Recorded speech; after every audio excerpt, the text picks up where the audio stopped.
záujem, prihláste sa. Poprosím, predstavte sa, povedzte, v akých jazykoch chcete sa spýtať. Využite priestor maximálne na 2 minúty, aby bol na čo najviac diskutujúci. A za mikrofón naši asistenti vám poputujú. Nech sa páči.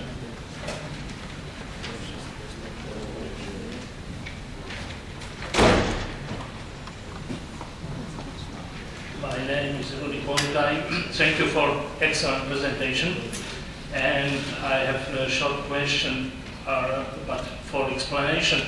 We are in crisis from 2007, and we have some experience how governments in Europe are acting. And my question is, how do you see future development, or what is your forecast view for Europe and especially for the Eurozone? Thank you.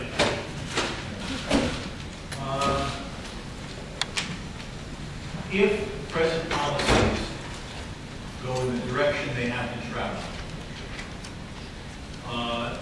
if there is no change in people's attitudes and resistances to change, then the path that has been followed. I don't see how Europe is not facing a continually worse and worse crisis.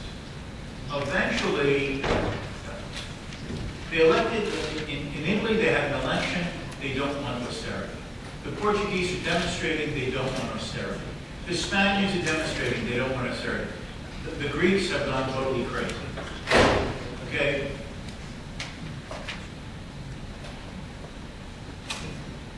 And again, it's part of what I was emphasizing.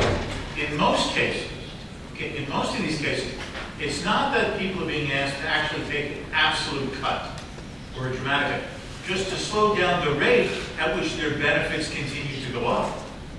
There have been really very few budget cuts in the absolute sense in any European Union country.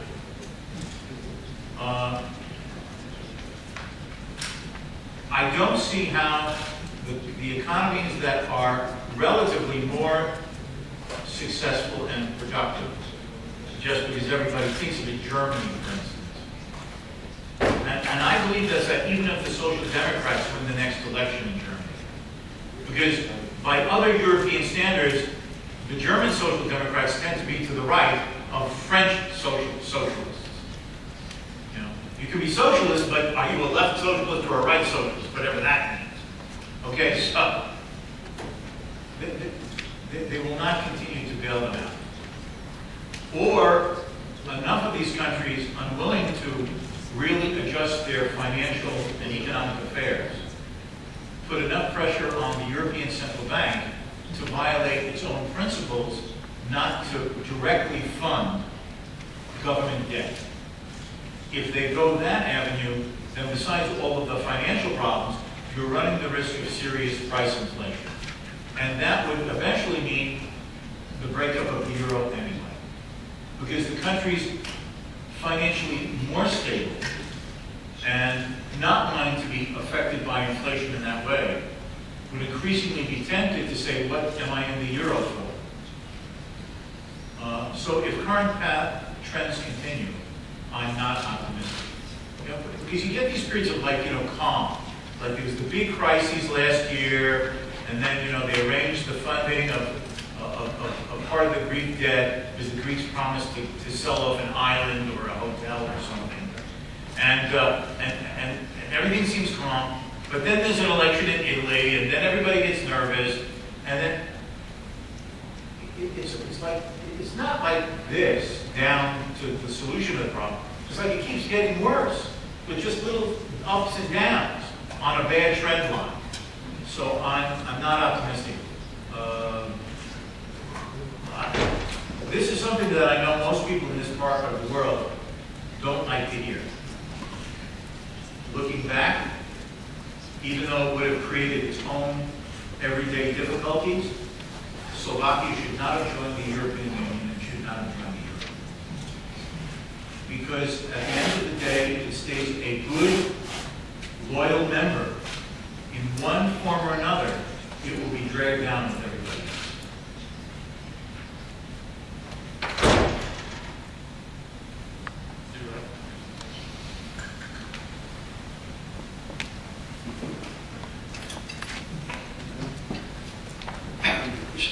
My name is Stefanovic.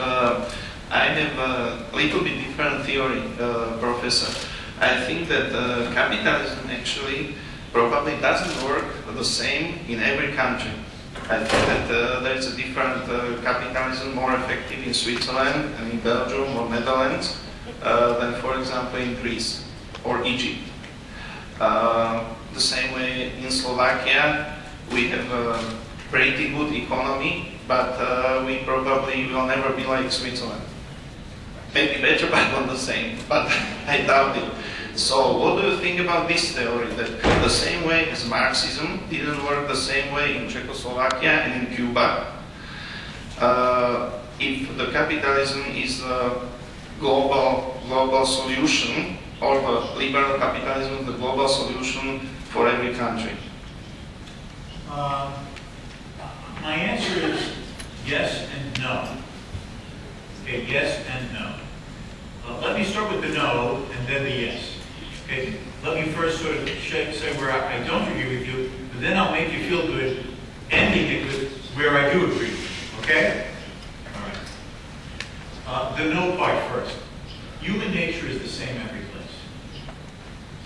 I mean, I don't know if people do it now when they're young, but when I was a student in school, among the things that we would learn among the classic literature is reading ancient Greek comedies and tragedies. Why?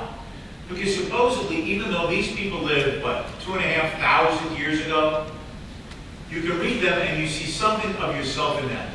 Courage and cowardice, passion and compassion, strengths and weaknesses, all of the human sides of our nature in their circumstances. And you identify with it. And supposedly you can learn lessons from it. Human nature is the same everywhere. So in a sense, do people respond to incentives? Yes. Do people look for profit opportunities? Yes. Do they accept the fact that they have to make trade-offs? Yes.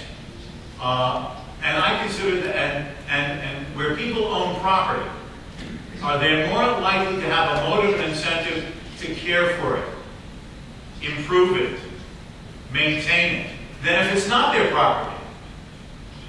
Yes. So those aspects, I'm going to stand up because I can't see you. It's okay. Okay. I can talk loud. I'm a professor. I have to wake students up at 8 o'clock in the morning.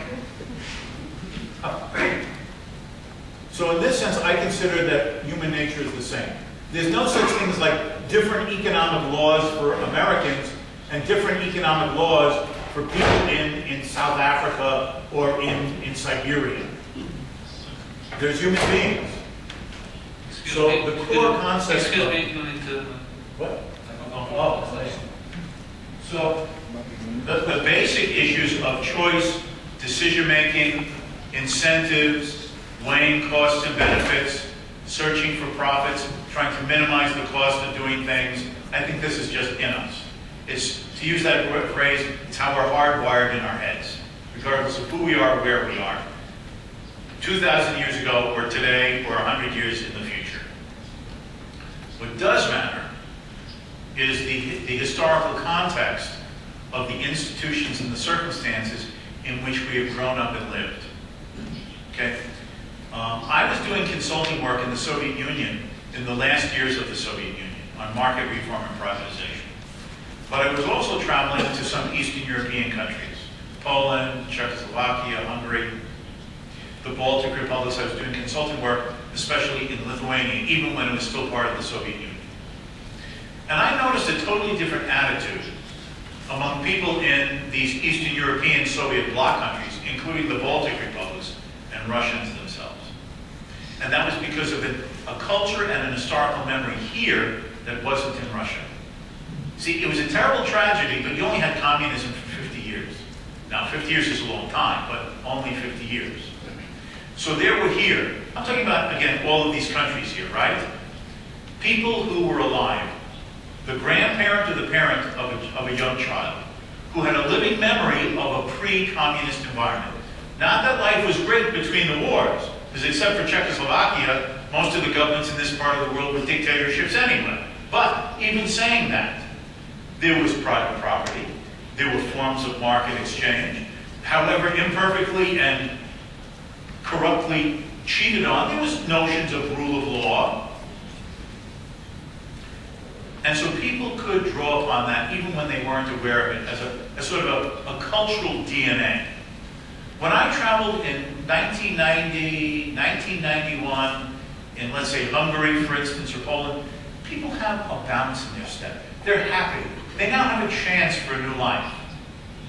I'm in Russia. Even after the failed coup in August of 1991, even when Boris Yeltsin is proceeding to bring about the end of the Soviet Union, the Russians have a totally different attitude. They have no sense of that same culture. Why? Because they had had communism for 75 years. And that 75 years made a difference. Why? There was no one left with living memory of a world before communism.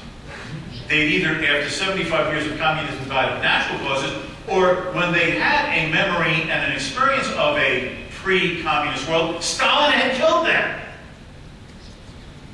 So what was passed on to the next generation, even just like in family life and hearing stories and attitudes that you absorb from your parents? Nothing. There was a famous American sociologist named Edward Shills. He taught at the University of Chicago. And he once wrote a book called Tradition. And he said that if tradition is to be preserved in a society, it needs 3 overlapping generations. The child learns from the parent, but it also learns from the grandparent. And then when the grandparent dies, that parent becomes the grandparent of his son's or his daughter's child. You follow what I'm saying? You need this continuity. In Russia, that continuity was destroyed. Here you have more of it. And so in comparison to Russia, or Belorussia under Lukashenko and so on, you've had a better outcome. And part of it is culture. What's your attitudes? What's your belief systems? How do you view others? How do you view honesty? I can't tell you how many Russians who took the attitude, yeah, contracts, but contracts are meant to be broken and you cheat the partner. You don't think about tomorrow, because tomorrow the bad czar can be back, so you get the money and you hide it and plunder whatever you can get. Yes, culture matters. And it takes a long time to overcome that. A long time to overcome that. But it requires those in the society who begin escaping from that mentality to try to work on it on themselves and then others in society. Because eventually, culture, however slowly, does begin to change. Now, I'll just make one other thing. That's why I, as an American, opposed the American invasion of Iraq. The President of the United States took this attitude that you invade Iraq, you overthrow Saddam Hussein, you hand everybody a little American flag, and everybody then is a Democrat. You're talking about a society and a culture with a different religion, a different system, a different notion of family, a different notion of property, a different notion of honesty among people in the society, and you're supposedly going to overthrow their government, and in 3 weeks they're going to be like us. It doesn't work that way. Culture does matter. But it doesn't change the fact that if you read, for example, the adventures of Marco Polo, right, the Italian who, what, in the 12 or 1300s traveled to China, read his records of his travels. Do you know what he finds all over the world? Trade, commerce, marketing. This is in us too. We just have to work to bring out those better points and work at it ourselves until it becomes increasingly habituated and routinized and becomes the tradition and the custom of honesty in more of us. Unfortunately, it doesn't happen overnight. But it's not rigid. Just because some people are different doesn't mean that they can't improve. Just because we have good cultures doesn't mean that we can't do anything to weaken our culture.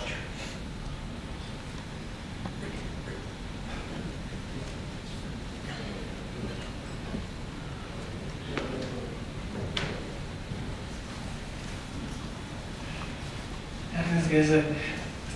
Chcel som sa spýtať, ako by sa dali teda donútiť tí politici, aby prestali zadlžovať štáty?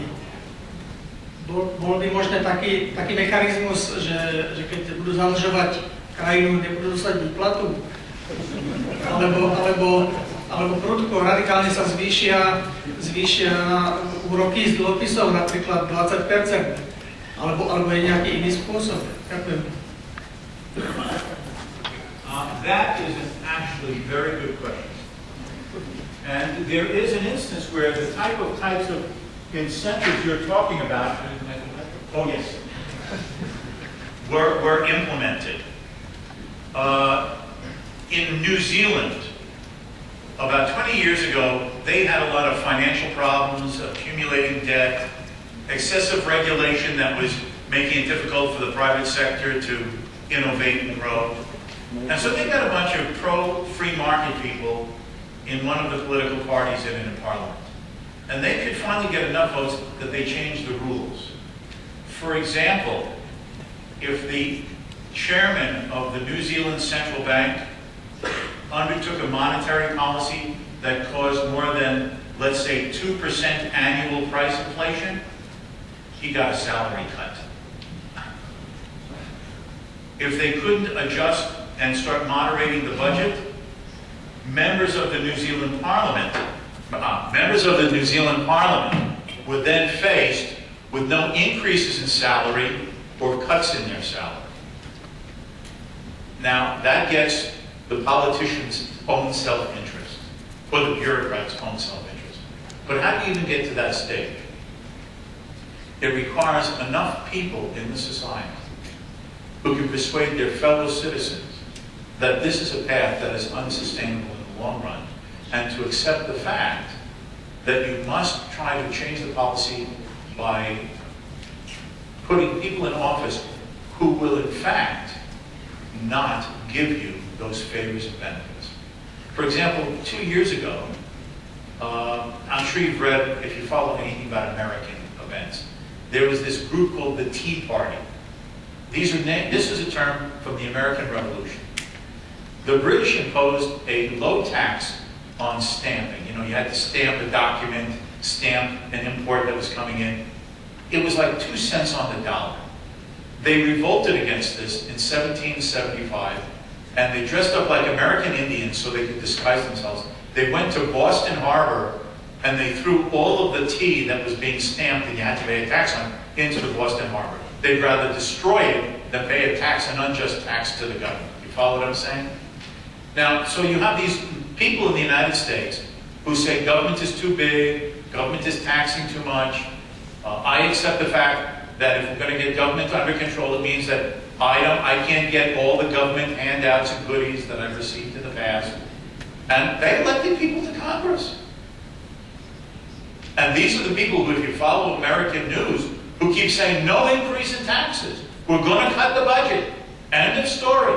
It may not be successful the first year, not as dramatically as we'd like to, but this is the direction. No increase in taxes, and we have to start at least moving the trend line of government spending down. And that's what you have to do in a society. I don't know how successful it will be in the United States, because there are a lot of people who live off what government spends money on. But this is the counterforce in America right now.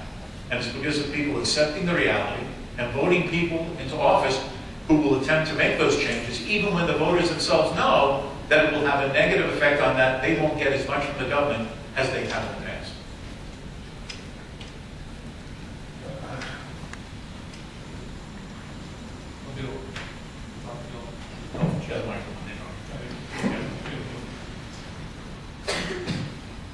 My name is Haranka. I have a feeling that we have lost track of the main objective all people should pursue. I think in the American Constitution there is one sentence ending, "and the pursuit of happiness." Today the state and the economy is measured based on GDP.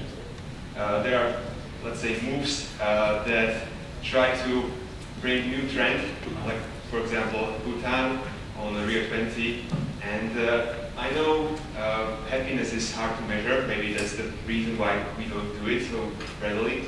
But probably this could be one way how to get out of this downward facing spiral, where we try to solve our issues caused by complexity with even more complexity that causes more issues in another area.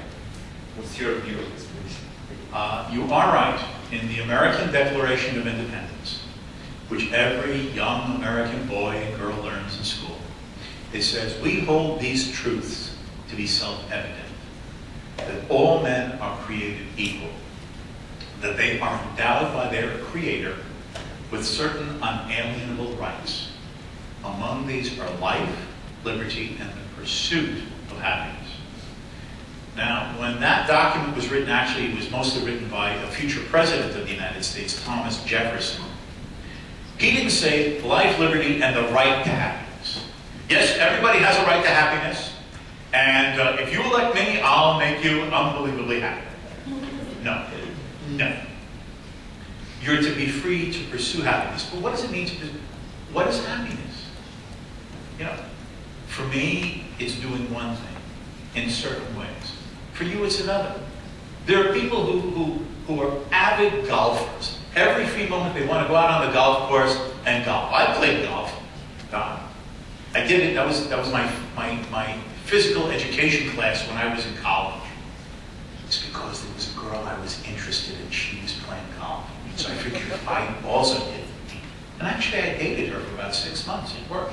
But anyway, I mean, some people like to just golf. Others become absorbed in like collecting rare books. Others people just do it spending time with their friends and their family. What gives you happiness? And in fact, there's no just one happiness. Someone might love to golf, but he loves every precious moment as well with his children. Another person just loves the thrill of work.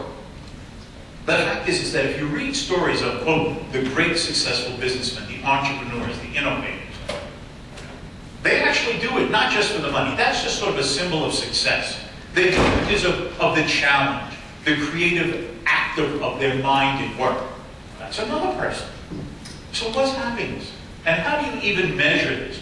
Well, you know, I felt 3.5 times happier watching a movie with my wife than reading this economics book. 3.5 times what? Where's the meter stick? There is no meter stick. Liberty is important precisely because it leaves each of us to decide what might make us happy, and for us to try, even if afterwards we decide, you know, that really didn't make me too happy. But once you say that government is going to measure, government is going to try, this means that government now has to decide and weigh what it means for you to be happy. Now, how is government going to give you happiness? It's going to have to spend resources. It's going to take tax money. Now it's going to have to trade. Well, you know, we decided that this person's happiness will get a greater happiness with a government subsidy for a church he belongs to. Is more important than the happiness you would feel if there was a cure to cancer through government subsidy of scientific research. I mean, what does this mean? It's just another way of turning your life over to the planet, who will then guide and dictate your life. The whole purpose of liberty is that no one knows what's good for you but you. As I said, you're only here once. There might be a life after, but this is your only life in this place. This is it. You either do something with it and enjoy it, or it's all over. I personally don't want other people to tell me how to live or to give me happiness. I'd rather fall 1,000,000 times trying to decide what will make me happy, but I'm the one trying to decide what it is.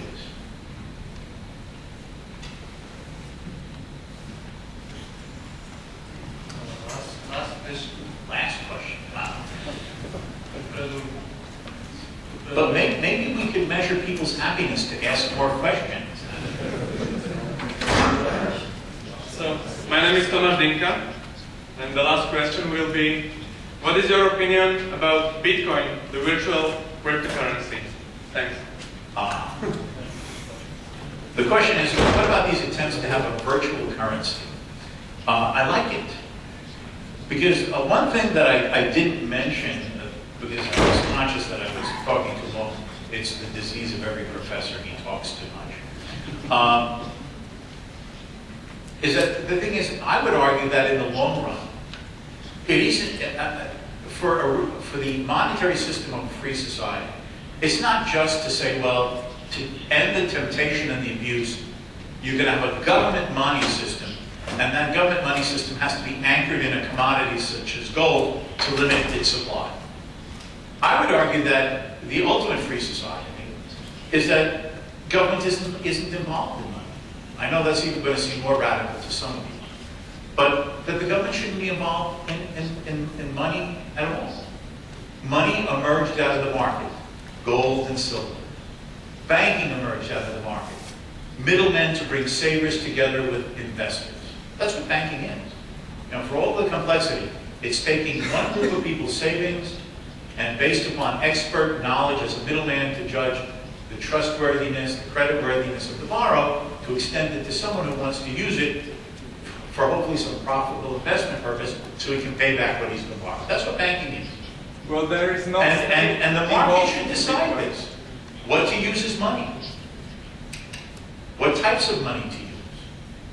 What type and banks should issue their own claims to whatever customers decide to use as a deposit of a commodity for money purposes. Now, this seems strange, okay? But I experienced this, it's the same thing as, I said, 75 years in Russia, they can't imagine a market. I would talk to people in Russia, right? I'm acting as a consultant. And I would explain, this is one method of privatization. This would be the legal structure to enforce contract, all this general stuff. And then they would say to me, well, but if you do this, what industries are going to be profitable and which are going to lose? And I'd say, no, there is no answer to that. That's the purpose of competition, to find out who can make the better product, who can make it less expensively, who can actually satisfy the consumers. And some guy may win and another guy may lose. And we discover who's going to have to change his job or change the product, because there's no way of knowing this other than letting people try it. No. I want to know. It's the same mentality of that government for all of time has produced shoes. And now some crazy economist like me comes along and says, what is government doing in the shoe business? Why shouldn't shoes be made by private people? And you go into a store and you buy shoes for yourself and they compete for your business. And someone comes along, wait a minute.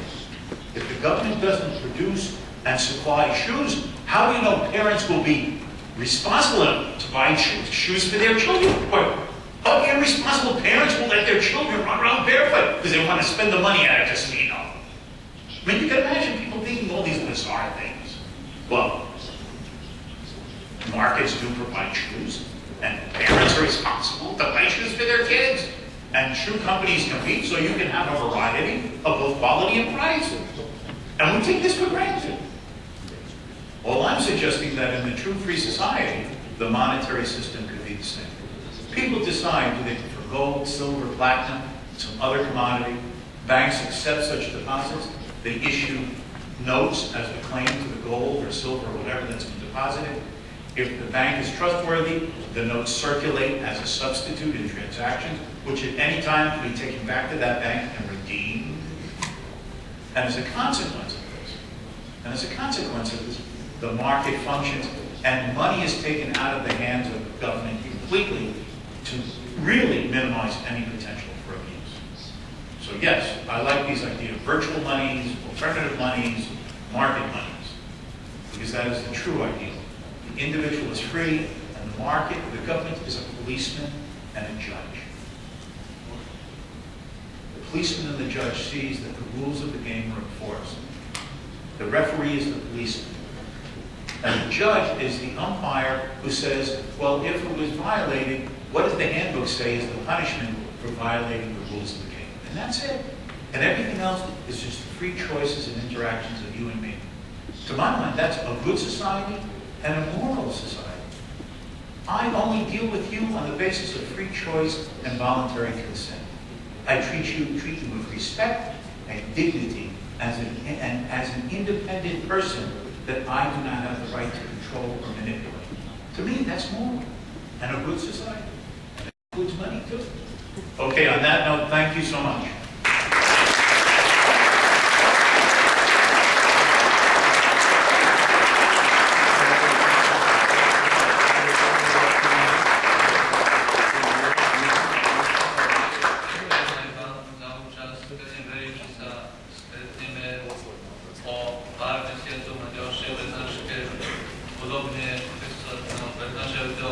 Teraz chcem však predovšetkým poďakovať pánu profesorovi za jeho vynikajúcu prednášku a za vyčerpávajúcu diskusiu a vám za účasť.